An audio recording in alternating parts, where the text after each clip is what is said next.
Hello, I'm coming today to give my speech for appearances can be deceiving for a persuasive speech. Um, on a 3,800 acre piece of land rented by Jim Jones and his followers was one of the most horrifying cult massacres to date.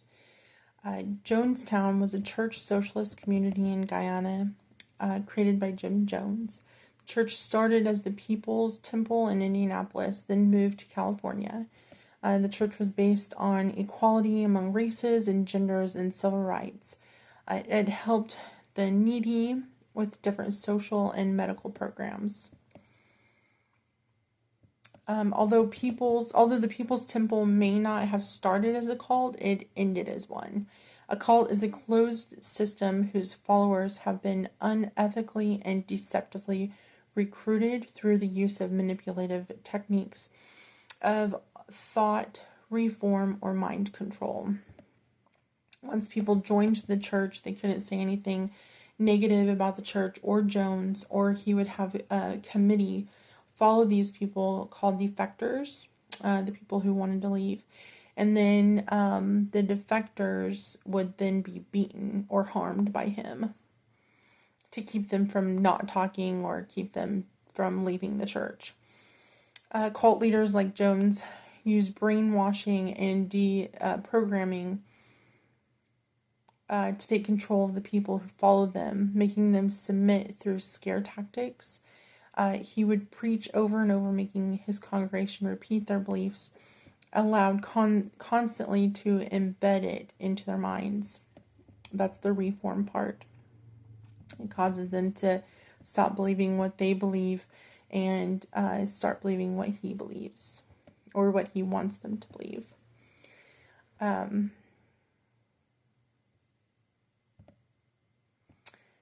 And because of the beatings and force of keeping his congregation, along with defectors who had left telling the truth about the church, who had told the truth about the church,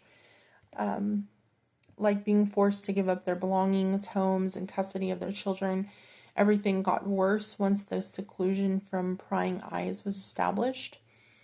Jones would tell everyone that the government and others were going to come in and kill them all, and have his members practice revolutionary suicide, making them think they were drinking poisoned Kool-Aid, but really this was a test to see how loyal everyone was, and it wasn't really poison.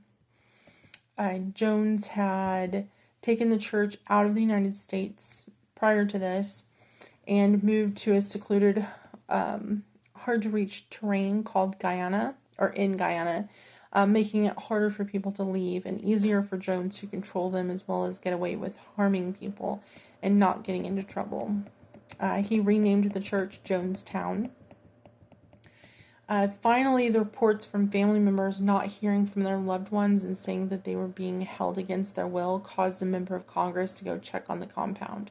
Now, this compound was so secluded that you had to take a boat across a large body of water, and then also a plane. You had to take a plane to get to the location, and it was like out in the middle of nowhere where there was just wild brush everywhere. They had to clean it all up, and it was still wild. So if they did want to leave, Jones did have armed guards ready to get the people if they tried to run. And either that or they would die out in the wilderness like that. There was nowhere to go. So finally, Congressman Leo Ryan visited Jonestown. There were some people who did not want to leave, who did want to leave with the congressman. Jones convinced his followers to go and kill the congressman and the people who wanted to leave. He then told his people that soldiers were coming for them and would torture and kill them all during ordering them all to commit suicide. Because Jones did not want to get caught in the evil he was doing, he ordered 909 men, women, and children to die out of fear that he would get punished, or maybe it was one of the last acts of control that he wanted to use or keep. So, each one of us as individuals make our own choices every day to do good or bad. Sometimes we don't see the whole picture of something until it is too late. And we need to decide to look into something fully before we fully investigate ourselves into that. Thank you very much.